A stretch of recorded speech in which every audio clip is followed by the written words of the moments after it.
Hello and welcome back to my YouTube channel. James here. Now, if you've clicked on this video, you have got the upcoming Advanced Audit and Assurance paper, and you're in the right place, because in today's video I'm going to take you through the 2020 International Past paper. We're going to go through the question and answer analysis top to bottom. Make sure you got your pen and paper at the ready, because these are the tips that I wish I'd have known as an ACCA student myself, having actually failed the Advanced Audit and Assurance paper and then going on to pass it.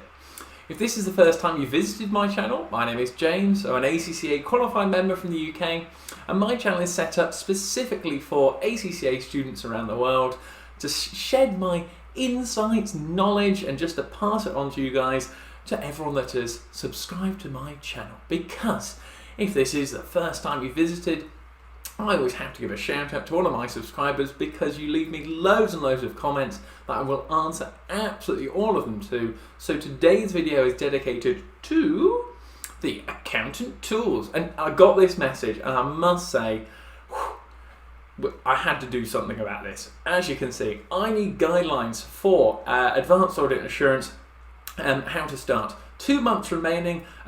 Not read the book, only listened to 3 webinars on the approach of the Advanced Audit and Assurance exam, as you can see at the bottom, for the technique. That was sent 1 month ago. Okay, we've got 2 months.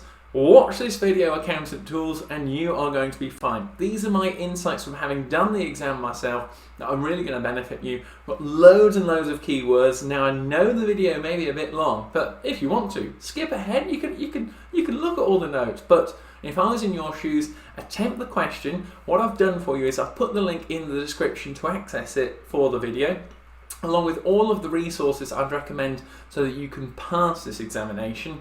And also, I have to give a shout out to Harry as well. I know you'll be watching, Harry, because you got in touch on Instagram. All my social media details are below. Harry's got his Advanced Audit and Assurance examination coming up.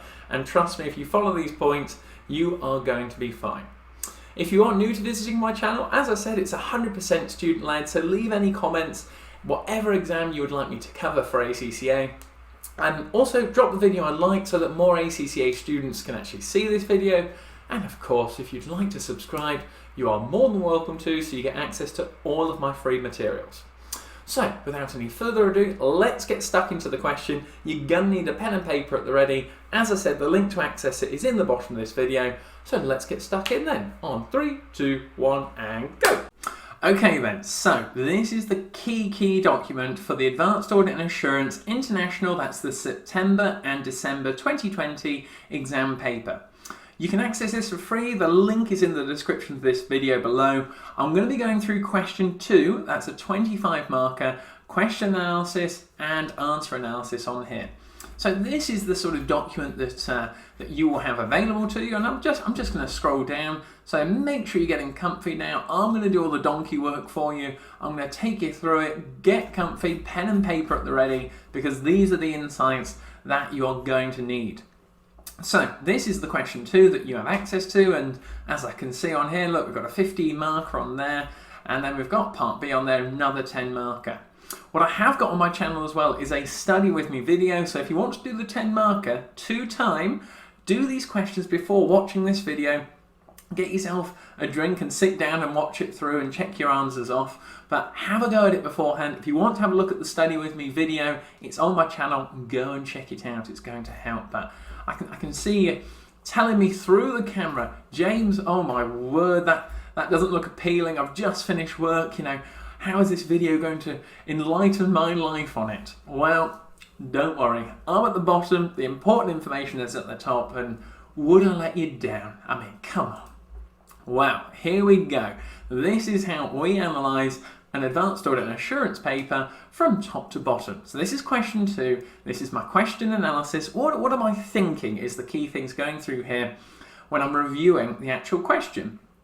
So first of all, make sure you've had a go at this. As I said, this is the River and Welford question. But before you even go on to actually looking at the question analysis, we've got to go down to the actual requirement. That is, first of all, fundamental. So let me take you down. So there's part B on there. Come on, James. Eyes on the prize. Let's focus on this thing in front, because The actual requirement and question analysis is so key for advanced audit and assurance. This is one of the key areas where students will fail this exam. So pen and paper at the ready, because as you can see here in the requirement, I've noted it down how I used to analyse these types of questions. So we've got on here, I'm just going to walk and talk you through, comment on the quality, so this is picking up on the buzzwords, the keywords within the question, and then this is the key exam technique they always use in advanced audit assurance. They want you to answer 2 areas in your answer. So comment on the quality of the planning and performance of the audit of Rivers Co, discussing the quality control, ethical and other professional issues raised, and recommending appropriate actions to be taken. There's a lot of information on there, and you have to break down your answers accordingly. When we go through the answer analysis, I'm going to take you through it, but little things on here to pick up on. So we've got the ISAs, as you can see on there. If I see quality in an advanced audit assurance paper, ISA 220 is all about quality. So what you need to do is you need to get a blank piece of paper, start jotting these ISAs down. They're going to take time to learn and to actually implement in your answer, but that is what the marker is looking for. Now, we have to comment on quality. So quality has got to be at the forefront of all of your answers here. And then linking it into whatever point you're making, it's got to be related to planning or performance. You've got to get used to putting those in your answers that you're getting down for the marker. Then discussing this, relating it to control of that quality, any ethical issues, and the professional issues raised, okay? Finally, and notice I've got A and B on there, just as a little reminder to myself that I've got to answer both of the aspects of this requirement. And again, this is another area where students will miss out on marks and will most likely fail, because on this exam it's about a 30% pass rate, and they fail to actually put down recommendations from what they've actually brought up as an issue relating to that planning or performance. So if you don't make any recommendations, you might as well probably throw away 4 or 5 marks on this, and that is not something you want to be doing, because it's actually okay to pick up on these marks. You just got to follow through your point effectively. What I've also done for you at the bottom is time is critical here, okay? So you get 1.8 minutes per mark, give or take, for the actual exams. So to complete this question, you've got to start doing them to time, 27 minutes going through it. That's the question analysis and getting down your answer as well. What I've put down there, as you can see, double stars, get that jotted down. You must identify in the scenario the areas that address the requirement specifically. So another good tactic to get down as well is refer to the names of the companies. So Rivers Co on here that we've got, and I'm going to come on to the question analysis as we go through. You'll see in my notes, so feel free to take any photos of this or jot them all down or go through them and amend them on your notes. These are the key phrases and buzzwords and little things that I picked up on from my experience going through, that if you take these techniques and apply them to different advanced audit assurance papers, you are going to be fine, along with the little buzzwords on the side that are going to be really helpful. So this is where we get kicked off straight away. And first of all, where I see it in the external examiners report, where students actually get mixed up on who is the actual auditor and maybe who's the client. So I've got up there in the top corner, we've got Welford Co is actually working with Rivers Co on that. But let's read it through so you understand what that actually means. But drawing a little structure for what is going on is going to reduce mistakes. The notes on the left hand side, get those jotted down as you go through. These are the things I was thinking as I went through this actual question analysis that are going to help you. You can take the techniques and apply it over. So let's rock and roll and start to go through this now. In fact, I'll leave the structure on there because it's going to relate to the first paragraph. So it is the 1st of July 2005 on here.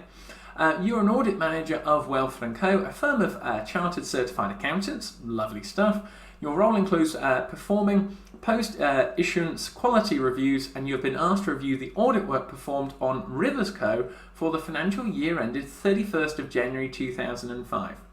Okay, so this is where the structure is up at the top, that Rivers Co is one of our clients and you work for Welford & Co. Okay, you have gathered the following information for your review of the audit file. So what am I thinking about on there?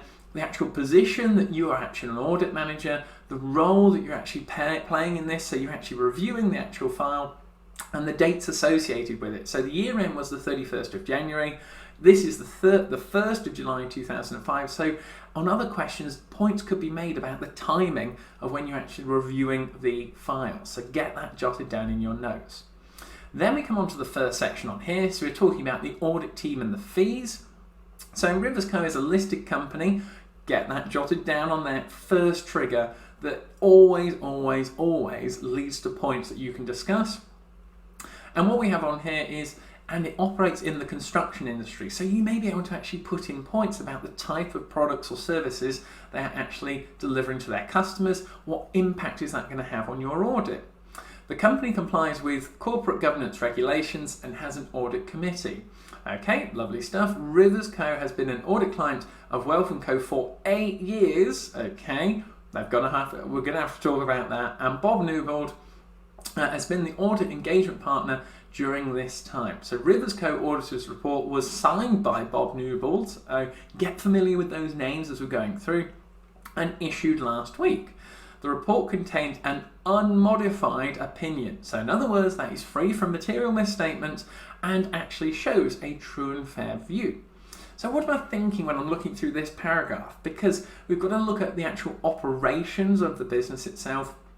Compliance is a key thing, especially with the 8 years. Familiarity that Bob Newbold has been actually working with this client for such a long time. And then I always like to consider, because it comes up in other various past paper questions, the sort of seniority, as you can sort of see just below on there, about other clients, other members of staff, shall I say, who work in the organisation, and particularly where the issue lies on there. Okay, so we've got that down there for Bob. Then we've got Wealth & Co requires its staff to record each hour they spend working on each client in the firm's time management system.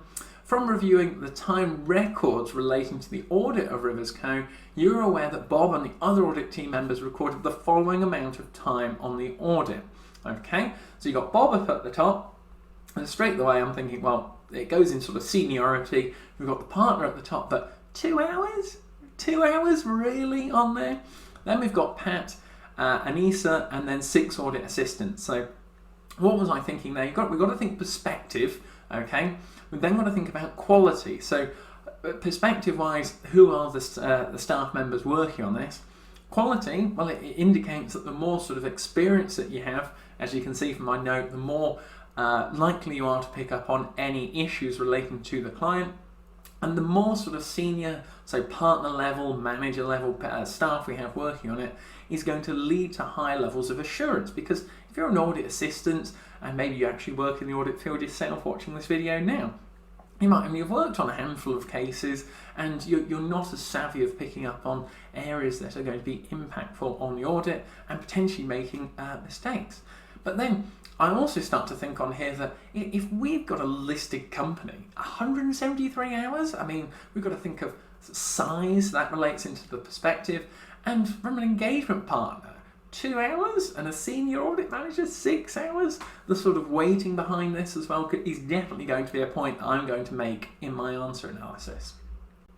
So then coming on further down, we've got, it is apparent from your review that almost all of the detailed review of the audit working papers was completed by Anissa. So this is where you've got to get familiar with the actual name. So she's the audit manager, as we can see above, and who has evidenced her review by stating, final review on each page of the audit file.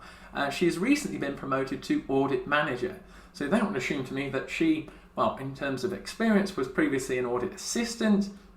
Then we've got to look at completeness as things that have been evidenced with final review. Is that the right processes that the organisation should be following? Then we get back onto Bob on here now. So you are also aware that Bob Newbold booked a total of 40 hours to Rivers Co. So this is where it's so key that you understand who works for who, so they're the actual client, in respect to non-audit work performed. So there are rules and regulations around that. You've got to be aware, so make sure you have a look at the core text on that. The only other information you can find in the documentation is that the non-audit work relating to a special investigation, the alarm bell should be ringing for you here, but notice how you've got to start to try and pick up on these things as you're going through. And you see the bullet points on the left-hand side, maybe start to get those down in your answer booklet and to start your little plan of these are the key areas that are going to get me those 15 marks. Now, onto that Bob confirms that it does not create a threat to auditor objectivity. So remember as well, Bob is the audit engagement partner, as we can see at the top. So then, carrying on here then, we've got on here the total fee charged for the audit was $250,000, and the fee for the special investigation was $890,000. Okay, so again, it relates into Bob on here that we've got familiarity threat that's going to be implemented on this. There's going to be ethical issues, conflicts of interest. Remember, he's known them for 8 years on this. We don't know all the information, what other things he could be involved in. Then we want to look at the fee size, where we're doing an audit for a massive listed company charging $250,000, but then this special investigation is $890,000. And he's booked in 40 hours for it. So the level of information is not out there for us. The fee size, as we said, the self-interest. I mean, if you're in Bob's shoes and you've got the audit for $250,000 and $890,000, have a think about that. And that links into objectivity in his work and what he is actually doing. So that's why I put on there 40 hours versus 2 hours. That'd be a really good point for you to make in your answer. Then we've got the going concern on here, so the business carrying on, operating, so into the future. So from reviewing the audit working papers, again they were mentioned above, you're aware that going concern was identified as a significant audit risk. Again, that is a massive phrase that you need to be quoting in your answer and this is where the stages, this is where you need to picture what is going on in that audit at the planning stage of the audit due to low profit margins or losses made on many of the company's construction contracts, okay? So now we're getting into more of the sort of nitty-gritty and the details of this. And increasing economic uncertainty. Right, there's some issues on here. The company typically has 20 contracts ongoing at any time. So that's quite a small sample on there. And with increased economic uncertainty, this is where, again, refer to the little notes on the side. We've got the stage of the audit, so at the planning stage, before we've even got into any of our audit procedures. And then we're going to think about materiality on this, that only 20 contracts, how much of an impact would economic uncertainty have on this business? Well, with only a small number of contracts, quite a lot. And then perspective on this, so significant audit risk. That is, to me, that would be the alarm bells if I was in that sort of situation. And perspective as well, from 20 contracts, if you lost 1 or 2, or if 2 or 3 didn't actually pay, or if you had issues, that would significantly impact on the actual revenue and potentially the actual assets of your debtors being paid. So this is where all the little areas of your question analysis you can bring into points. And as I'm going through this, all the time I'm thinking, is this relating to the planning stage or the performance stage? How does this link into quality and assurance from an ethical, professional side and control basis? And then also thinking about recommendations that we can actually justify from this. And that hopefully this is getting put down in some little bullet points, a little plan before you get stuck into the real answer. But finally on here, we've got always in the last paragraph, get it jotted down in your notes, there are definitely areas, and probably the most easy to pick up on, are found in the last paragraph, because students usually dip off on energy. But don't worry, we're going to keep going here. So most of the audit work on going concern was performed by Mary Loxley, an audit assistant who has just taken her last professional exam and is not yet qualified. Okay, so there you've got to be thinking about it straight away. The majority of the audit work performed on ongoing concern focused on a review of 5 major contracts to determine their profitability.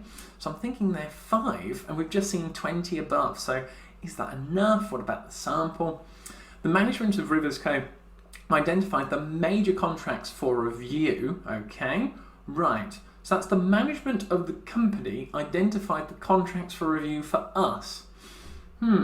Again, this is where your actual structure comes into it, and understanding the process, who's working with who, where are we at in the audit, and provided Mary with forecasts indicating that the contracts would all make a small profit. How convenient on that. Mary confirmed that the assumptions used in the forecast agreed with the assumptions used in previous years. Okay, so this is where we've got to be looking at perspective here, because I'm just going to scroll up. We've just seen this where there is uncertainty in the economy on there, as we've seen in the earlier paragraph. So how can we follow last year's? I mean, oh my word, get that jotted down on there. So agreed with the assumptions used in previous years and concluded that the contracts which she had reviewed support the going concern status of the company. Right, okay, interesting take on that. Having reviewed the major contracts, Mary completed the conclusion on going concern, and again I've put the ISA on there, 570, all relates to going concern and businesses that are ongoing in their operations into the future, stating that there is no significant uncertainty over going concern. Well, that's a lot of information on there, but as you can see on the side, we've got the seniority coming into it again, so have a look up at the question, see where Mary is orientated within this. She's only she's not yet qualified, should I say. So think about that from a professional stance as well. What recommendation would you link into that? I don't want to give away the answer just yet.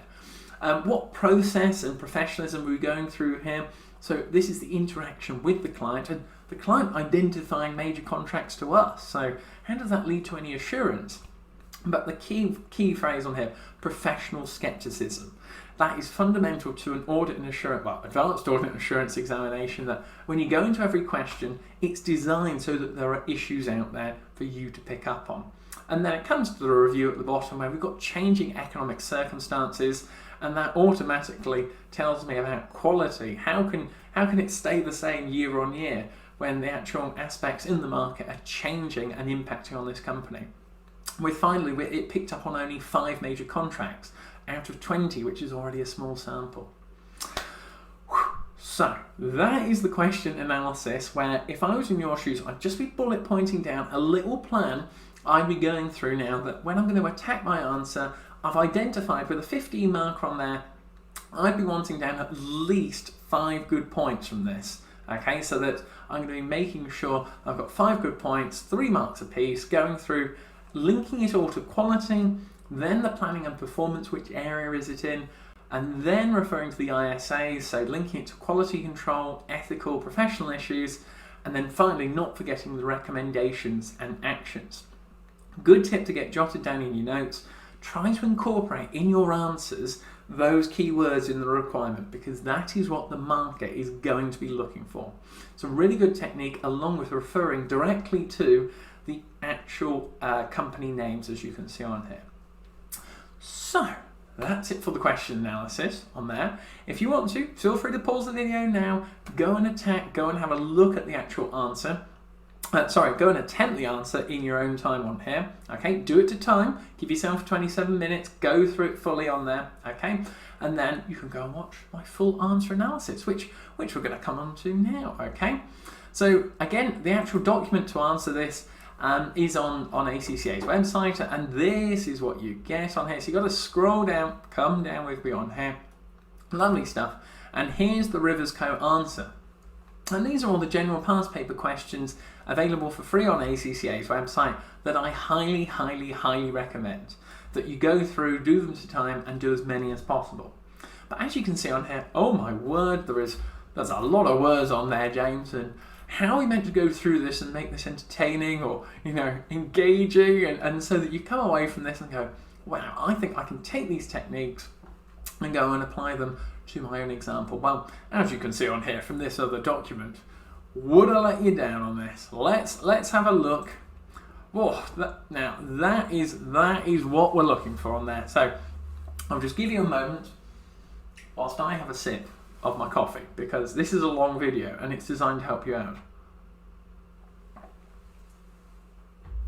And it will, because as you can see on here, there were some really, really in-depth notes, but this is the technique as we go through the keywords and the bits underlined on here, just to give you a bit of background on it, are the keywords that you can take into other answers as well.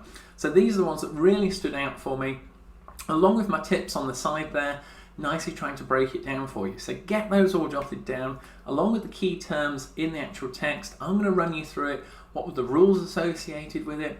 The ISAs, as you can see on the screen, the ISQC. These are all key terms that you can be referring to as well.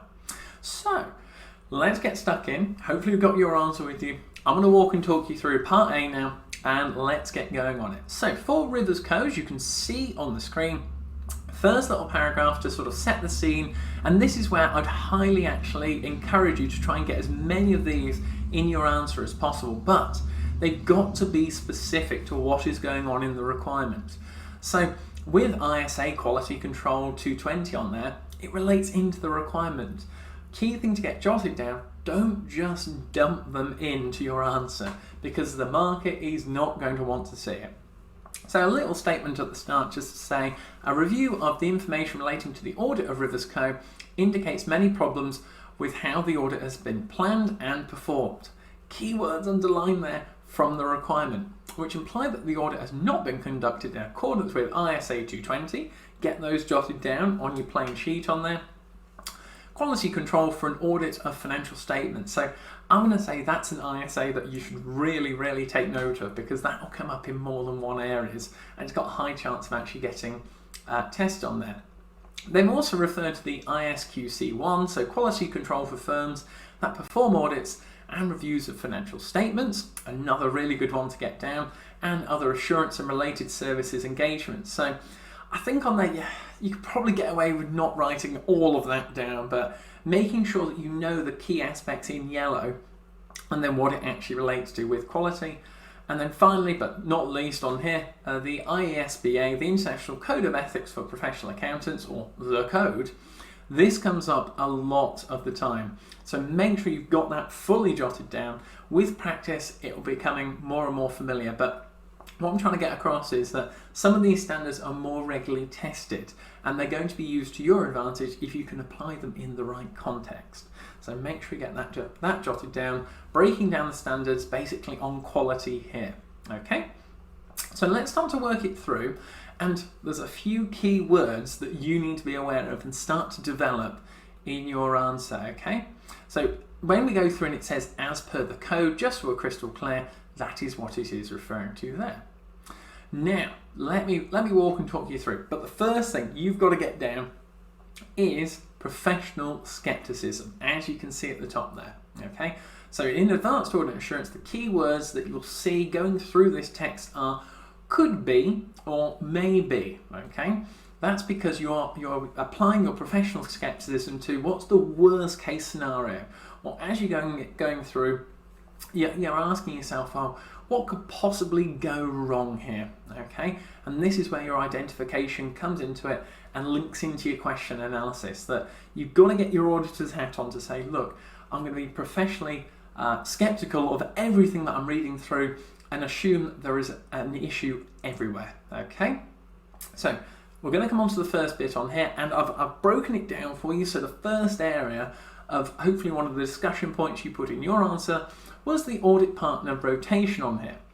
And this is where you'll start to see from our question analysis how it's going to really add value to you.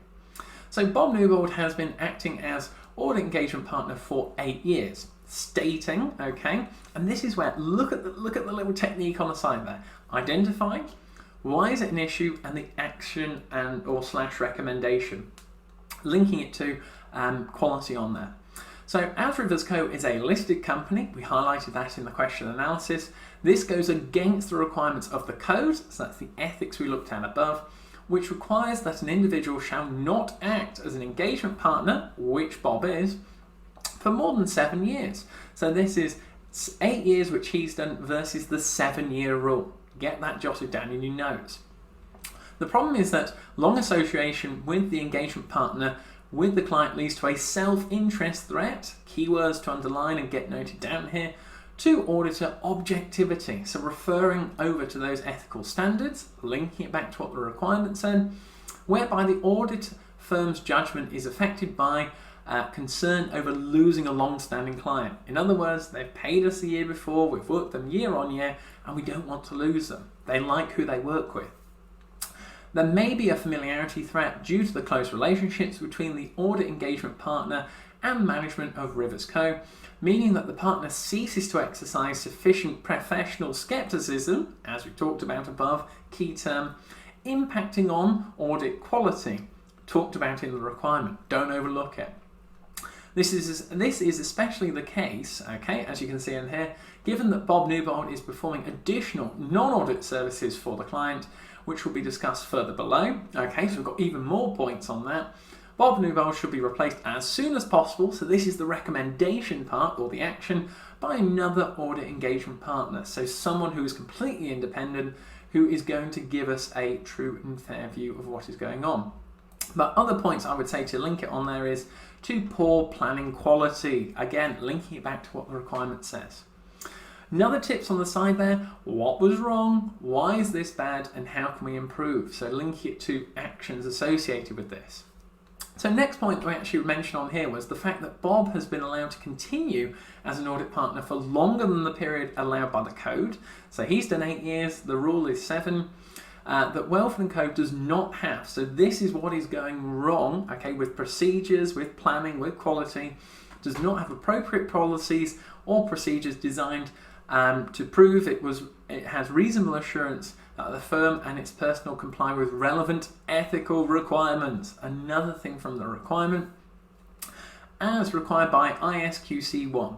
The firm should review whether its monitoring of the length of time that an audit engagement partner acts for clients is operating effectively and make any necessary improvements. Okay, so this is the recommendation. Can you see how it's flowing from the requirement now? To internal controls, so being really specific to what goes on within a business to ensure compliance. Just notice the terminology here that the examiner is looking for you to implement rather than going on just basic terms. There is a note on here which I thought was very good for them to include, that the code does allow for a key audit partner to serve an additional year.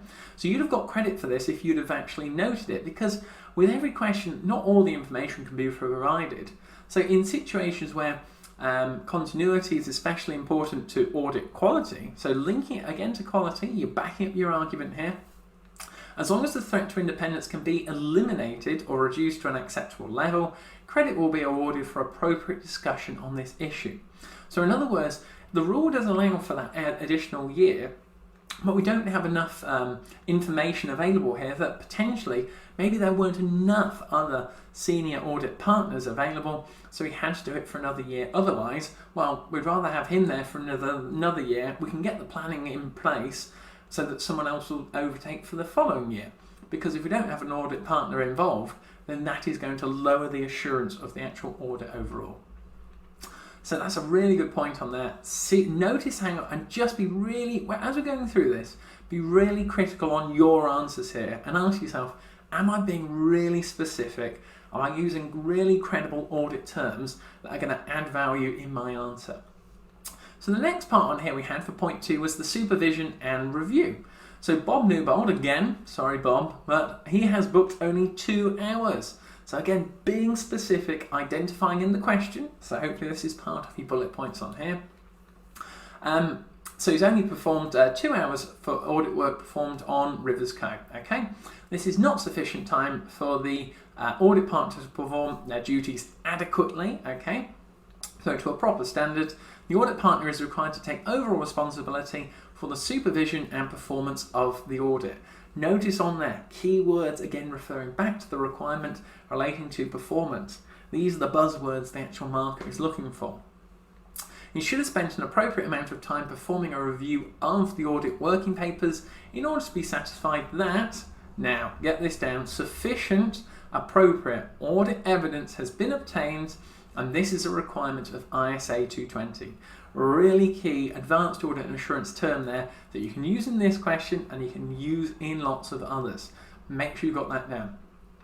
Instead it appears, okay, so this is where we're going on to the why bit. So we've identified, now we're saying why and linking into actions and recommendations later on. So instead of it appears, most of the final review was performed by a newly promoted audit manager who will not have the necessary experience to perform the review. Okay, so that's a rather basic point to say, look, we've identified that in the question, this is what is actually going on in the business, and these are the skills that you'd have to transfer if you were working in an actual audit environment. So it is possible that there is insufficient evidence to support the audit opinion which has been issued and that inappropriate evidence has been obtained. Okay, so in other words, not free from material misstatement. So again, linking it back into the actual opinion that was obtained and then saying, well, how does that link into evidence? Always focus back on what is happening in the scenario. You could have referred to in the names there as well, I would say. So let me scroll up so we have this a bit better. So there is also a related issue regarding the delegation of the work. So this is the operations of how the audit firm is going about its business.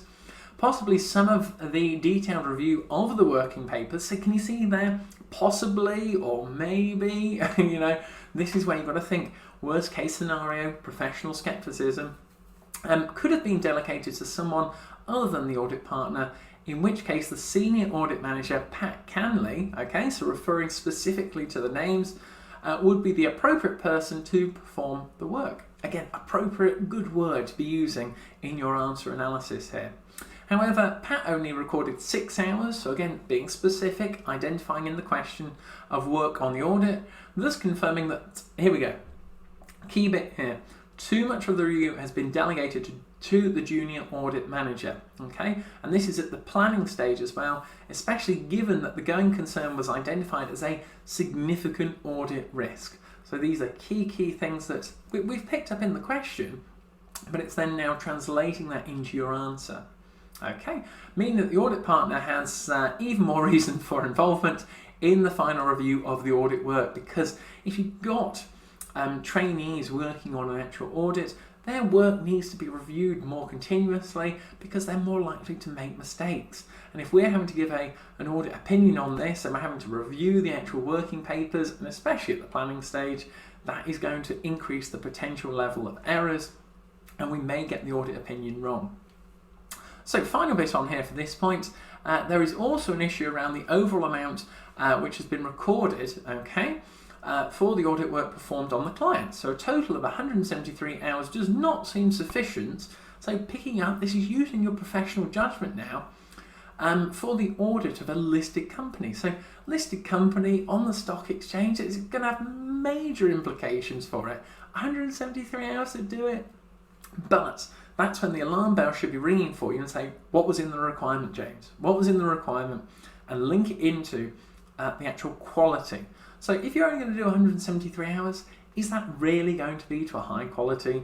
So suggesting that the audit quality could have been impacted by inadequate time spent in, and then this is the technique. Writing it and linking it back to that requirement, the planning and performing the audit work. Quality, planning, performing, all on there for you, pulled from the requirement and linking back to the scenario. That little 3-line section on there, use the requirement key terms, so underrated, and they show you in the mark scheme on here, so make sure you're trying to put this into play. The third point we've got on here then is special investigation. So Bob Newball's focus appears to have been on the special investigation performed for Rivers Co, okay, to which he booked 40 hours of time. Okay, so again, just identifying it from the requirement. And remember, we've got 2 hours compared to 40 here. So let me scroll it down for you on the actual document here.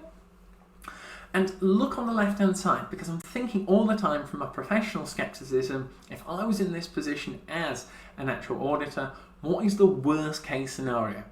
So there is insufficient documentation as to the nature of the non-audit work. So from this non-audit work that he's actually doing, we don't actually particularly know what it's all about. And it could relate to the provision of a non-audit service, which is not allowed for a public interest entity. So this is understanding the rules behind a listed company.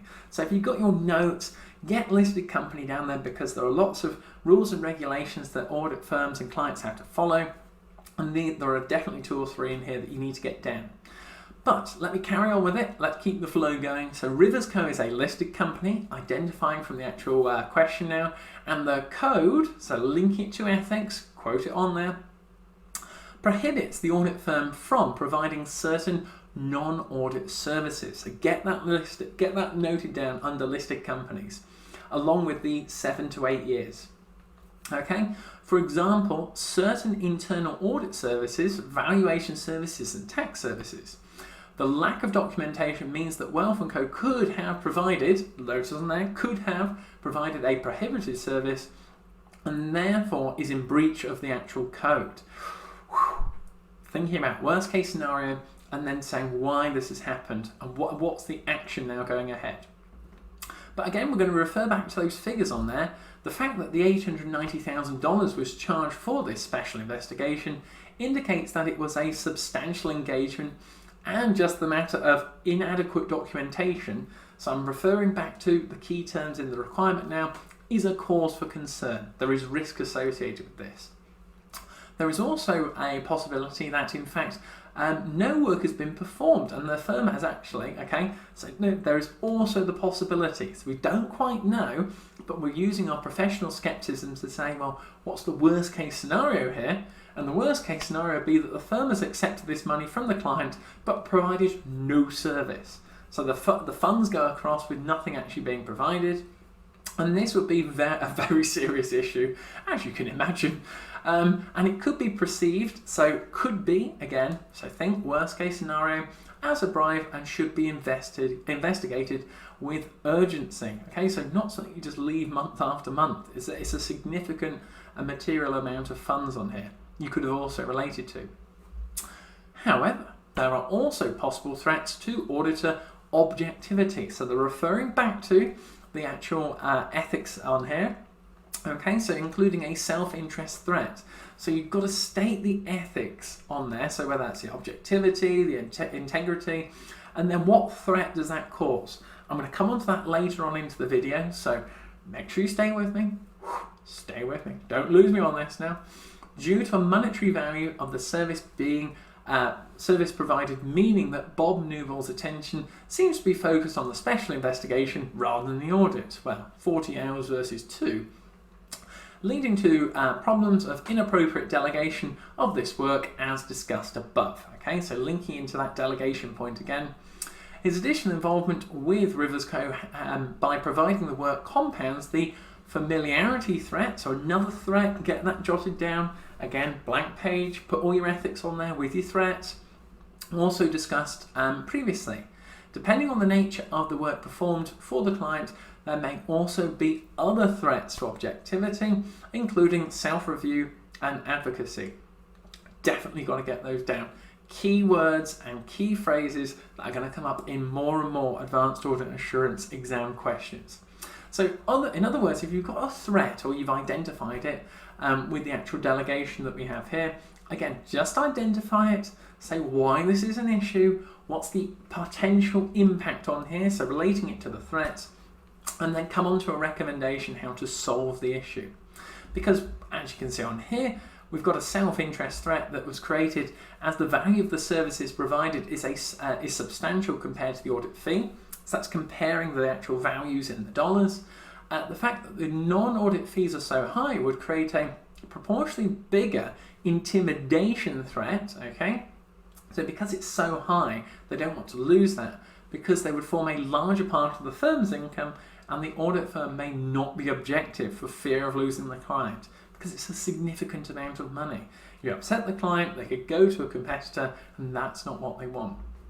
So Welford & Co should ensure that its policies and documentation, so recommendations and actions on engagement acceptance, so if a new client comes to you, what's your process for actually dealing with them? What's your due diligence here? So get that down as well. Due diligence, another key term that the actual external examiner likes to see, especially in relation to additional services for existing audit clients, the ones we've already got, are reviewed and are made more robust if necessary. Really good points going through there.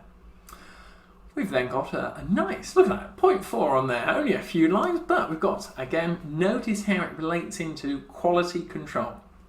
So size and compliance, this was all about. So as this is, again, a listed audit client, if you haven't got it down already, listed audit client, you've got so much to talk about. An engagement quality review should be performed, or should have been performed, shall I say. It is not clear whether this took place or not, but no time has been recorded for this review. If a pre-issuance review was carried out, then it should have been picked up.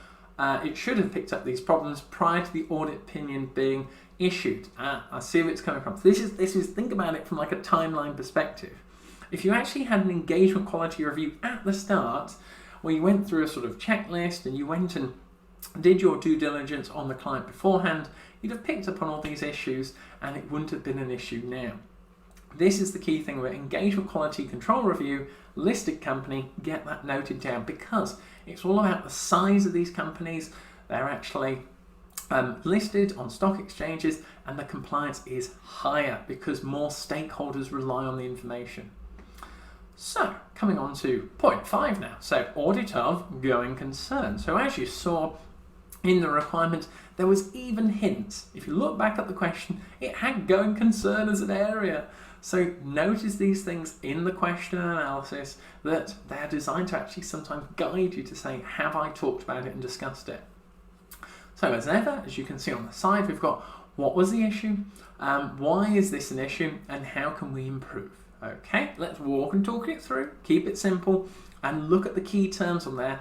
Get those jotted down that you can implement them in other questions. So the audit work on going concern has been inappropriately delegated. So we saw delegation earlier before to an audit assistant. So think about this, if you've seen another past paper question, you've got a partner, you've got managers, you've got juniors, delegation, the seniority on there. As we can see, so who would not have the necessary skill or experience or expertise would be another good word to get down. This is especially concerning given that going concern was identified as a significant audit risk.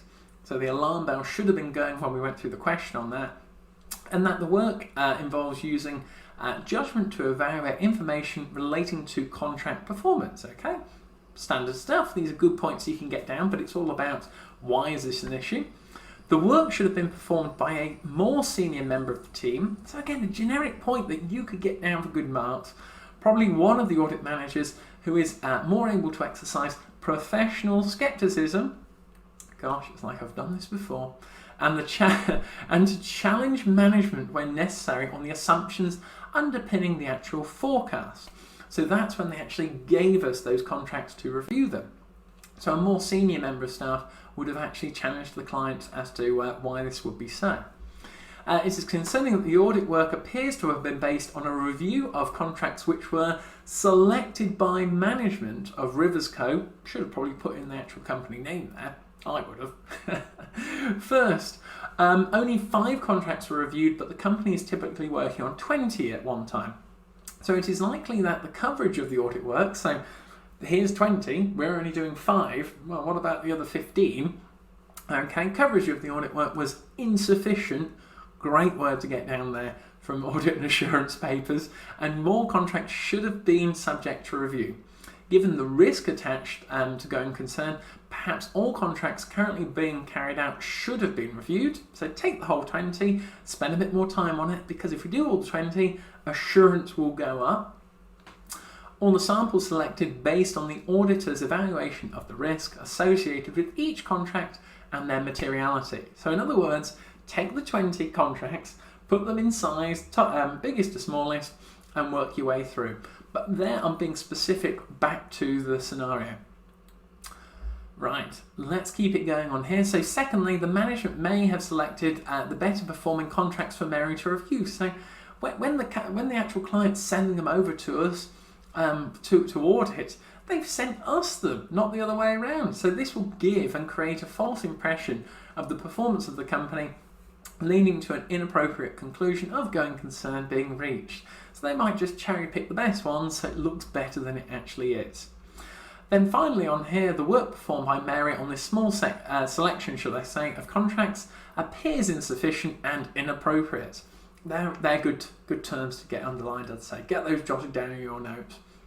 Assumptions should not just be agreed as consistent with the previous year, especially in a situation of increasing economic uncertainty. We mentioned that in the question analysis, as applies in this case. So assumptions should be challenged and other work performed as required by ISA 570. So we saw going concern in the question, we've noted it down, get it on your sheet on there. And the lack of further audit procedures means that the audit evidence is not likely to be sufficiently robust in this significant area. So in other words, we need to actually put in more procedures to give us added assurances, and then what I've noted on the side here, what has changed from this year to last year point of view. So the perspective that we picked up on that in the question, that we saw that the working papers, they tried to say, well, same as last year, same as this year, but the economic uncertainty was up and down. As you can see on here, we've then got the final point. So Audit Committee is always a really good point to get down. It was only noted in one sentence. I didn't want to mention it in the actual question analysis because I wanted to see if you picked up on it. But it's always one of those little go-tos they love to test in advanced audit assurance. And you've got to know the details of what the actual Audit Committee do, what are their roles and what are their responsibilities on there. Because, and again I'm trying to link it on the side there to poor control procedures.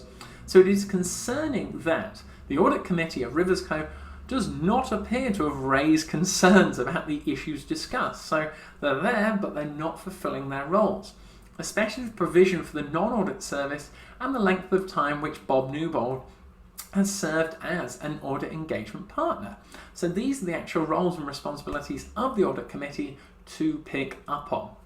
One of the roles of the Audit Committee is to oversee ethical issues relating to the external auditor.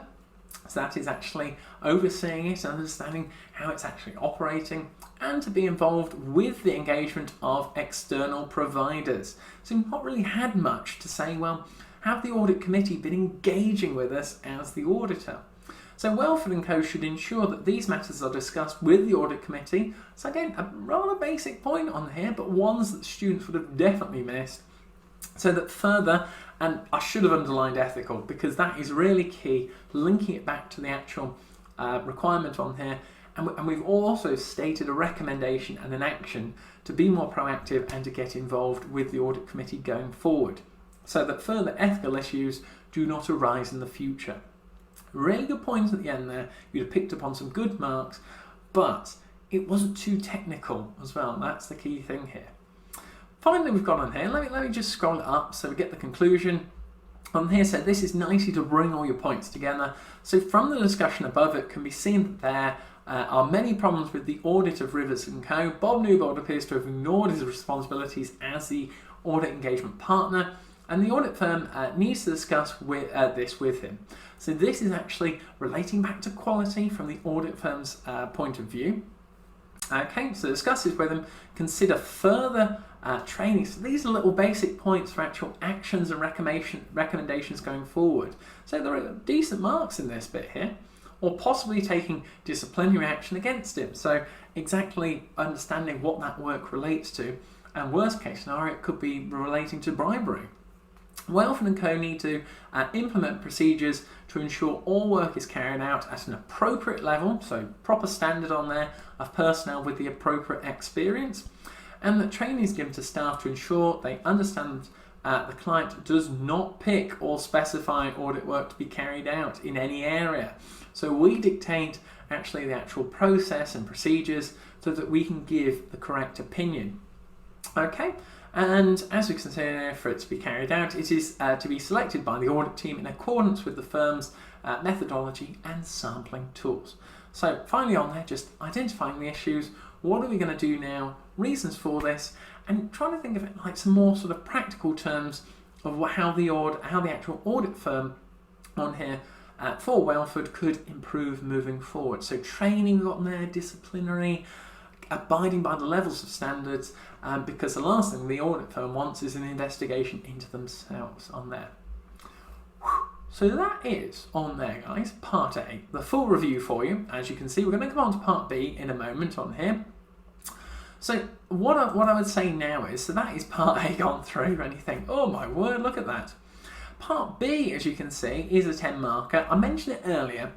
If you want a little break, I'm going to have a sip of my coffee in a second, but feel free to pause the video, or if you actually go on to, I've got a study with me video which is designed for 10 mark questions, 18 minutes on it, go and have a go at it, try it, do it to time, and then come back and actually watch the question and answer review. It's going to help you so much by doing these questions more to time on here. So I'm just going to have a quick sip of my coffee as a result.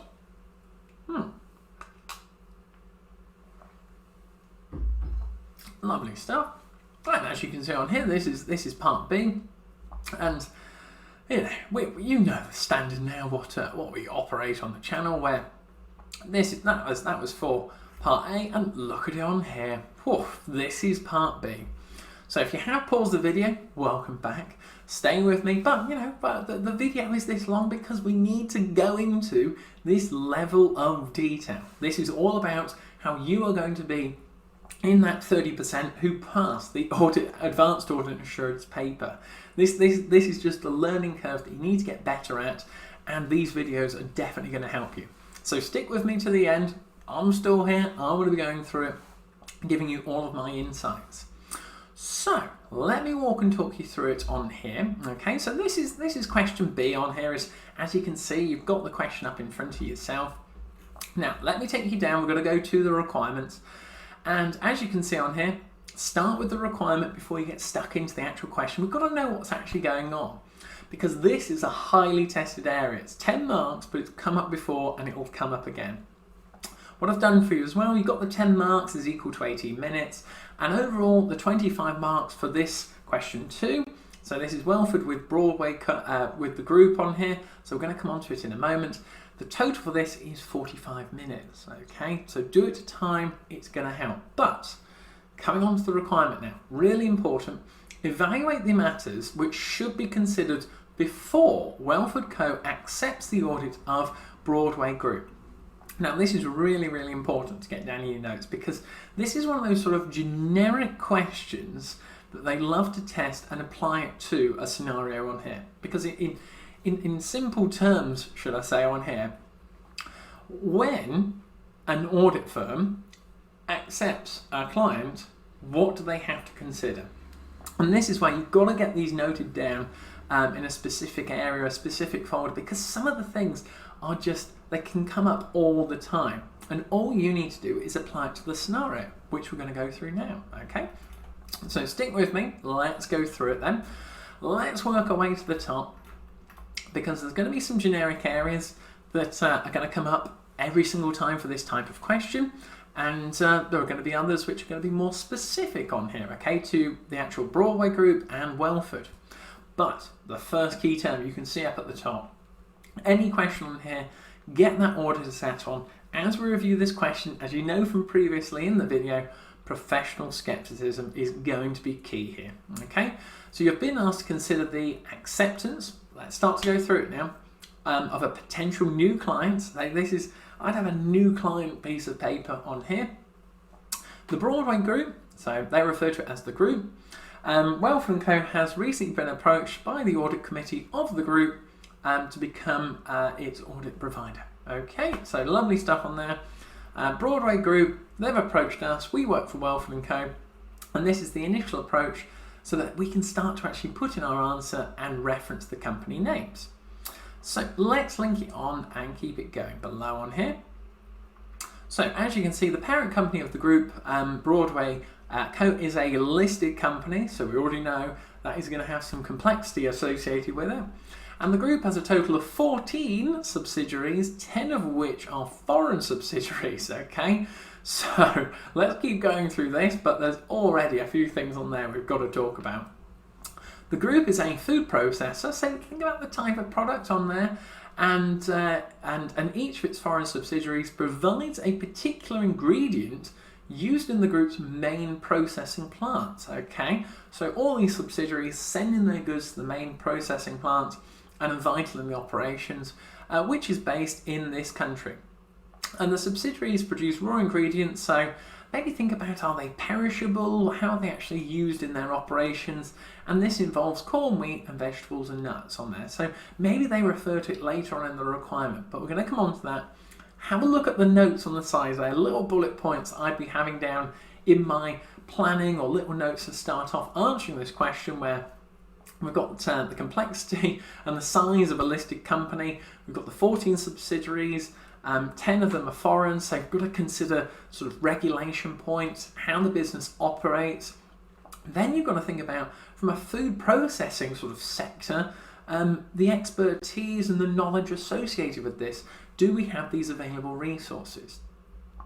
So let me just carry on down on here. So If Wealth & Co decides to accept the appointment, it will provide the audit for the group consolidated financial statements. So this is what we're being asked to do on here.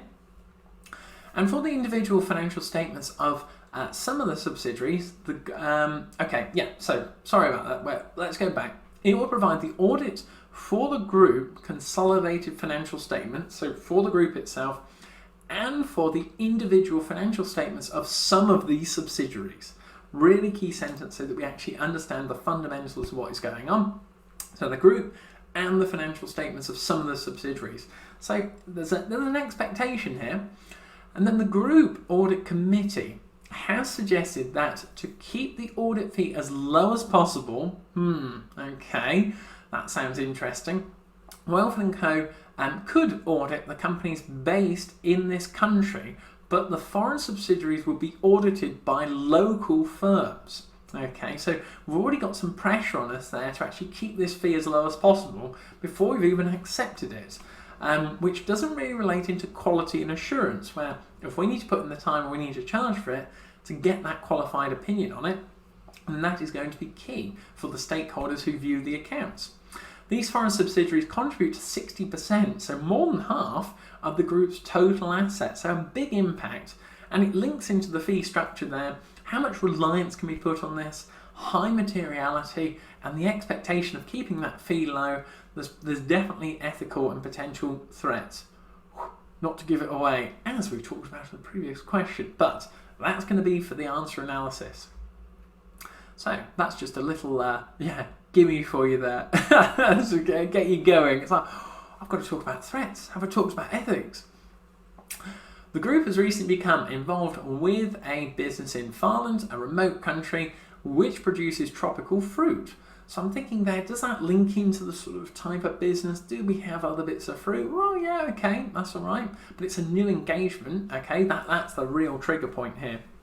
The business is not incorporated as a company, and local regulations in Farland only require financial statements to be prepared. Right, okay, interesting. So different operations there, or an audit to be performed for companies. So the alarm bell should be ringing for you to get in your notes that it's a new engagement first of all.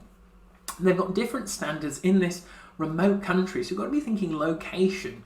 And you've got to be thinking, if you're the auditor now and you've got to go to this remote location that has companies that aren't incorporated and they have local regulations, so how is this going to relate to credibility, and how are you actually meant to prepare your reports based on this? So logistically, there are going to be lots of issues to be concerned about, or should I say for you to talk about in your answer on there. But can you see how we're now dissecting the requirement, and it's going to help you? From an internet search relating to the group, so going on to a bit of a subsection here, but they're going to be valid points. You also obtain the following information. So we've got two areas on here, which I'm sure you're going to be able to get two very good points from. Local protesters. Not a good start, but good for us because we can talk about it. One of the subsidiaries, Palmco, so again, be specific in your answer, don't just say subsidiary. Palmco has been accused of environmental damage due to its operations impacting on the rainforest and causing harm to wildlife, okay? So there have been some protests by concerned citizens in the country where Palmco is located. Digital recordings of these protests have spread worldwide on social media. So it's got a massive impact and potential implications. And I've got on the side there, reputation of us as an audit firm to be involved in this, brand could be another area to be considered, and the actual role that they would want in us implementing this, because if our name's associated with it and it develops even more and more and more, then we could have a negative impact on us as a firm. Then you've got to come down to the expansion of operations. So the group has recently expanded its operations in a certain country by acquiring a large area of land, okay, on which to grow wheat. So, recently expanded its operations. Okay, that's definitely something we can be talking about, but it's relating to the group now, so remember, be specific in your answer. And wheat as well. So I'm just going to come back up because we've had wheat on there, which is a key thing. Have we got wheat up above here? So we talked about it, yes, and we've got wheat up here. So it does link into the actual operations. So let's keep on going. Let me take it back down for you. So I'm just trying to link it through, and this is where it comes into the question analysis. So to receive the government approval for the acquisition, so for it to go ahead, a significant incentive payment, just to even hear that, the alarm bell should be ringing in your head to say, I've got to talk about this incentive payment, but I've got to relate it back to the acceptance potentially of the audit was made to a government minister. This has been reported widely in the media. So ethically, think of those key words. So you've got integrity relating it to it, you've got bribery, you've got reputation, also valuing that large land as well, relating it to wheat, and you've got to be direct in your answer, referring specifically to the incentive payment. And finally at the bottom, I've just put on there so that we're not getting confused with the logistics of this. Broadway Group is the actual potential client who we may accept, with us working for Welford & Co. So keep it simple, nice and easy as you like on there. And that was my question analysis for it. So what we'll do now is we'll start to, and again, you'll have the answers on here. So that was for 2A where we looked through Rivers & Co. And this is the starting point that you'll need for the client acceptance decision of the Broadway Group. And before we get on to this, I need a sip of coffee.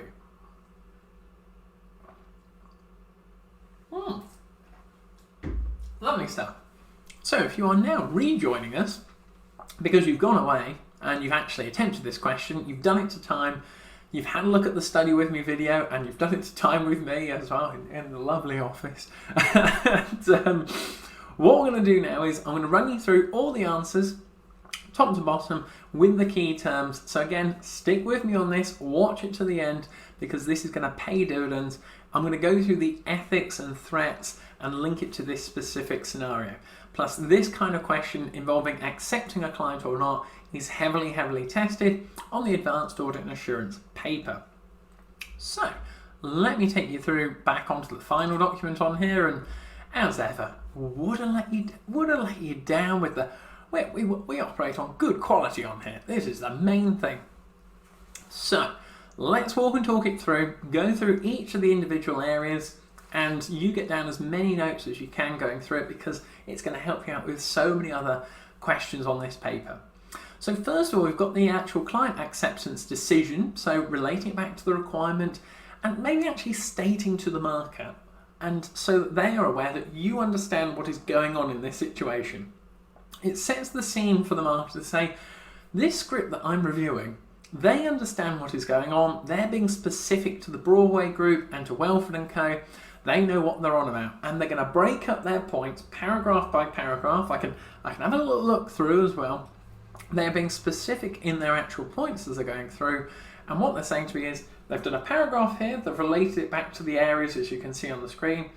How many marks do I award them? Leave a gap, another paragraph. Leave a gap, another paragraph. And you're forcing the marker. It's a 10 marker on here. I'd probably expect at least 5 decent points to be made. But in deciding whether to accept, so this is setting the scene, the actual Broadway Group as a client, Welford Co. should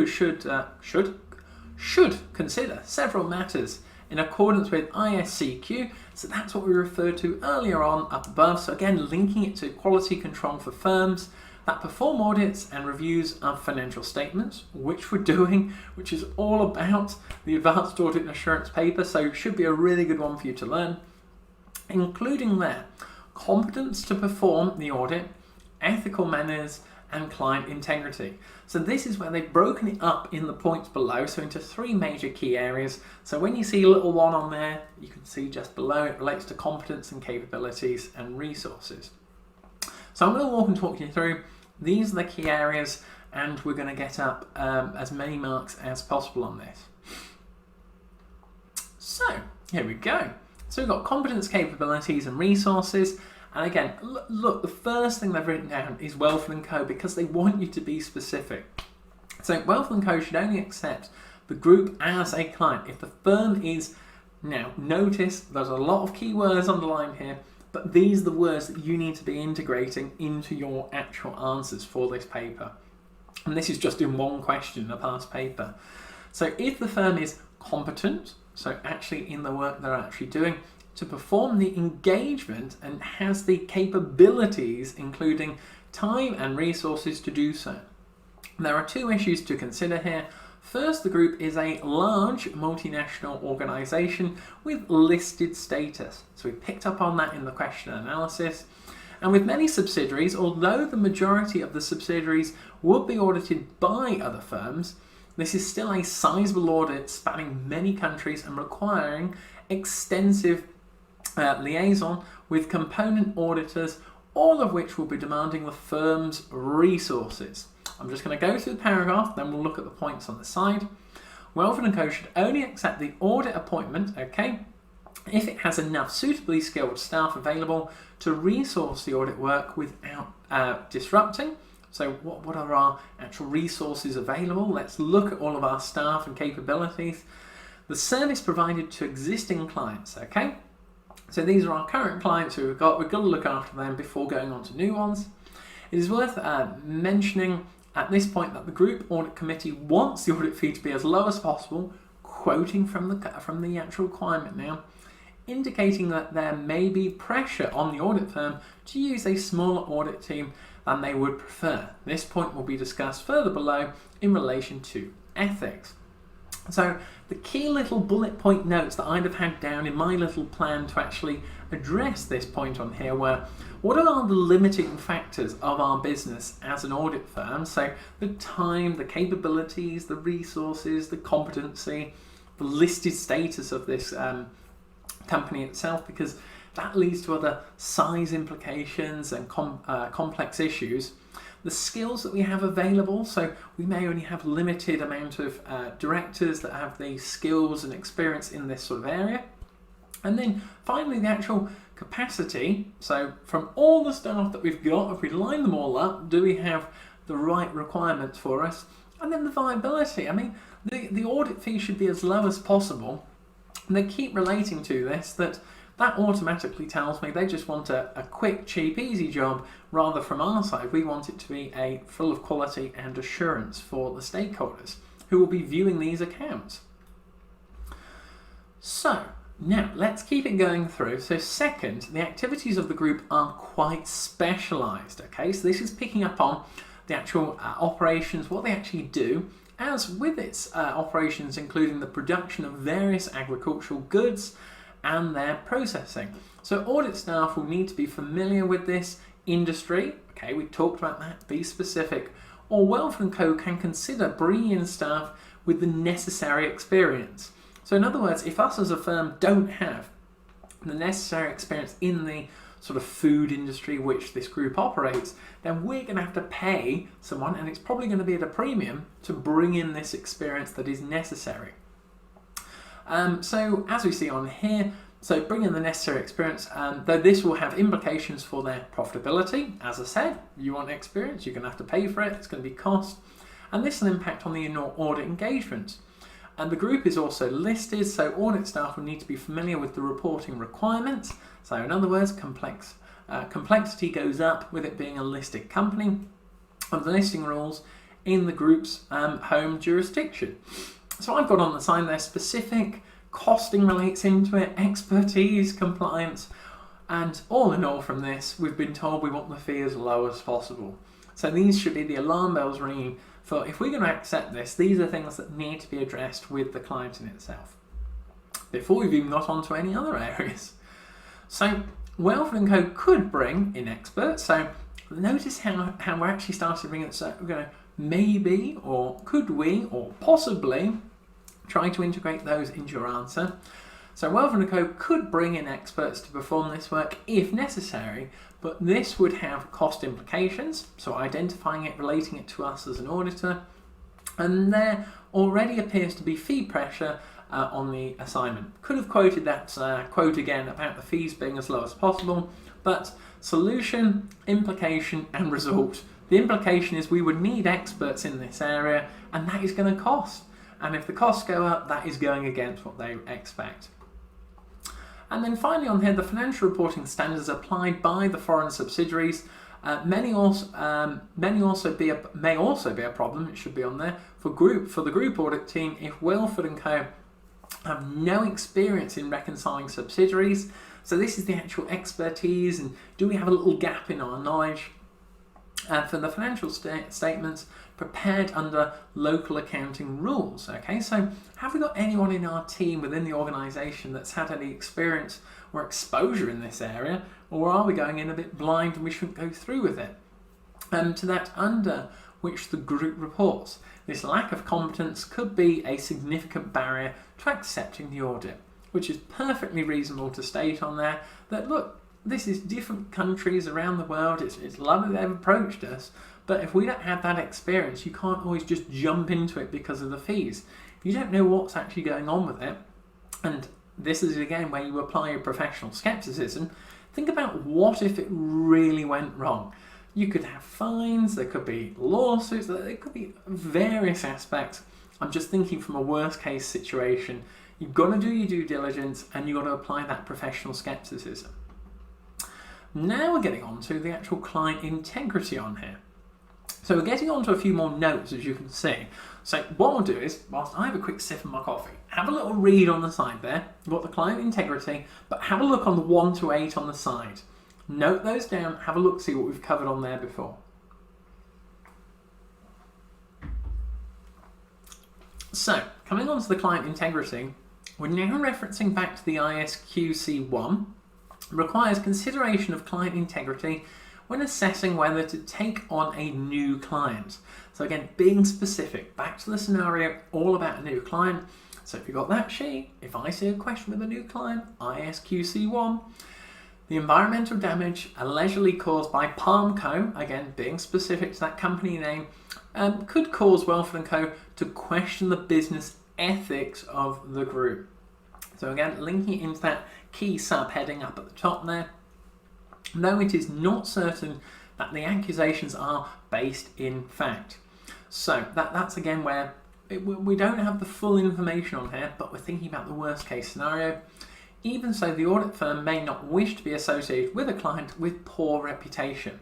So I've put down there, what's the requirement here, the likelihood, and then I think, well, the damage to our brand and actual suspicious behaviour on this, because the incentive payment, again, quote it, also brings the group's integrity into question, as it could be a bribe to ensure a land acquisition goes ahead. Okay, so without the bribe, you don't get the land. However, we've got to audit this transaction, which would implicate us.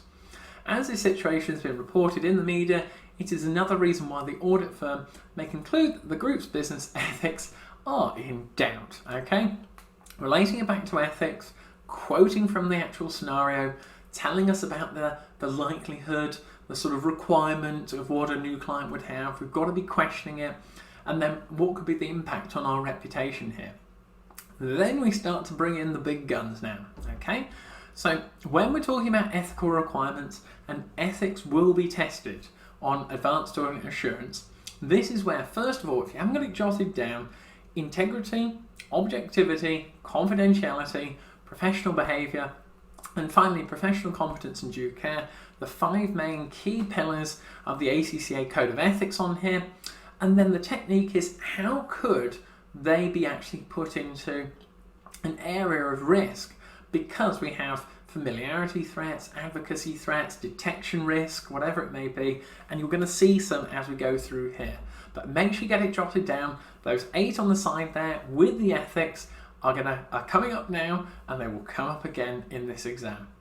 You've been warned. So I'll just leave it on the top there. Let's have a look through the ethical requirements. So the only ethical issue apparent which may impact on whether the audit firm can comply with ethical requirements relates to, first key thing, the request from the Group Audit Committee to keep the audit fee as low as possible. So that parameter that they've put in on us, it's been used before and it's been used again. And I've seen it in a few of the past paper questions, so make sure you've got that down. But then you're going to say, well, okay, we've identified it. What is going to be the ethical impact, the type of threat, the issues around the firm, and again, linking it back to impact on top of that. And then what can we do, or why is this an issue? So by having the fee as low as possible, this could be seen as an intimidation threat, as it would be, lowering that fee as much as possible to the auditors, and then quote, this is the main thing, quote one of the actual ethics on there. So quote objectivity in this case, relating it to the code, quote integrity, quote confidentiality, that is where the marks are at. So the code defines the intimidation threat as where the auditor is deterred from acting objectively, should I say, because the actual or perceived pressures and pressure to maintain a low audit fee is evidence of this. So we've described and said about the type of threat that's actually being placed on us here, the threat associated with it, and here's the evidence why it is a problem. A low audit fee puts pressure on the audit firm to keep the costs as low as possible, as that's a basic point, anyone can get that down. But, for example, by using less experienced auditors, okay, now we're being specific again, or performing fewer audit procedures, so not doing as many tests, both of which impact on the audit quality. That little sentence on there sums up why students will fail the Advanced Audit Assurance exam, because someone who failed will write, a low audit fee puts pressure on the audit firm to keep the costs low, which they'll think, that's a good point, surely James I've got a mark there. But notice the detail, saying about the example, stating about less experienced auditors in place, performing less audit procedures, and then relating it to the impact on audit quality, that gets you the massive tick and that gets you the marks. So just as a little example for you there, that for me is one of the key areas how you are not going to fail this exam. But on a more positive note, we have a tutorial note on here, and the group's requirements for a low audit fee could equally be discussed as a matter relating to client integrity. So think about it from the other side now. So ISQC1 states that considering whether the client is aggressively concerned with maintaining the firm's fee as low as possible is a matter relating to the evaluation of client integrity on there. So again, we've just linked it back to that ethical impact, but more from the client side here. So another point that would have actually got you some credit, but it nicely now links on to the next point, where we're talking about the group versus the sort of statutory audit, because in addition to this, or to the matters discussed above, because the engagement relates to a group audit, so we're talking about the size, some specific issues should be addressed in accordance with ISA 600 special considerations. So that's all to do with the audits of group financial statements, so get that jotted down on your notes for groups, relate it back to the special considerations of ISA 600, including the work of competent auditors. So you've got a statutory audit of a normal one company versus a group and a larger cluster of them. That is ISA 600 for you. One of the issues which ISA 600 requires, okay, so going into a bit more detail, so again, another really good example why students will fail this exam is they might note it down, but they don't tell the marker what it means relating to the scenario. So let's do that. One of the issues which ISA 600 relates or requires an audit firm to evaluate before accepting a new engagement relates, there it is, to competent auditors. Okay, so that's the first key thing on there. So the roles, the process, the due diligence, the logistics. Specifically where component auditors will perform work on components of the group, okay, so the audit firm should evaluate whether the group engagement team will be able to perform, okay, so we'll be able to be involved and perform in the work of those component auditors to the extent necessary to obtain, a massive phrase coming up here, sufficient appropriate audit evidence. You've got to get that into your system going into this exam. Obtain sufficient appropriate audit evidence. This is proper audit terminology that the market is looking for. Therefore, before making their acceptance decision, so again, relate it back to the scenario, should we go through, should we not, and then notice on here, they've then referred it directly to Welford & Co. But again, specific to the requirement, Welford & Co. should find out, find out more about the component auditors and whether they are, whether there may be any restriction on obtaining evidence from them or any potential difficulty in dealing with them. So we're looking at the actual logistics now of how it would actually fall into place. If we did actually go through with this, how would we deal with those component auditors, rather than just saying, right, let's just accept it, let's take the money, take the fees, and then we'll work out how to do it. You need to think about how it would be put into practice and how it would be operated effectively. That was my sort of take on it anyway. But going on to it now, in addition to ISA 600, it suggests that the group auditor should understand the group's management rationale. And you can see on here, I've got a little 2 on there for trying to break this down into the various different areas for you. So the first one was the component auditors. The second one here is understand the group's management rationale for appointing more than one auditor. Okay, so this is a significant issue for this audit, and the Group Audit Committee has requested that component auditors are used for all foreign subsidiaries, okay, which account for 60% of the group's assets. So in particular, Wealth & Co should discuss with group management their reason for appointing a new group auditor, but keeping, okay, the incumbent component auditors for the audits of the subsidiaries. So we've got to justify this, and the key word on there was the reason for it. Well, why are they actually operating this way? Because we've got to think of the quantity that we're actually dealing with, how its operation can be put into play, and then what is the justification for this? Can we restructure? I think would have been a good word on there to say to make this operate more effectively for both parties as a result. So in addition to this, given the specialised nature of the group's activities, so being specific to the actual industry they work in, the types of products or services, again, another point that could be relating to different questions on this exam, Wealth & Co should evaluate the competence of the component auditor, okay, as this will have a significant impact risk, they keep talking about it, on the quality, linking it to quality again, of which the group auditors will be placing some reliance. Mega keywords in there, all about what's the standard that we're relating it to, what level of assurance can we gauge from this, and at the end of the day, should we go ahead with accepting it, yes or no? But we've still got some more points on top of that, because Wealth & Co should obtain an understanding of the group structure, okay, so that's getting that picture together, what we've talked about already. The components, so the business activities that are significant to the group, so how it operates and logistically puts all these subsidiaries together, including the industry and regulatory, economic and political environments. So the reason why I've underlined those is these are different factors that you could consider in your answers for various other advanced audit and assurance questions. So get that jotted down to say, these are other little points that could get you that 1 or 2 extra marks that could tip you over the edge to pass this exam.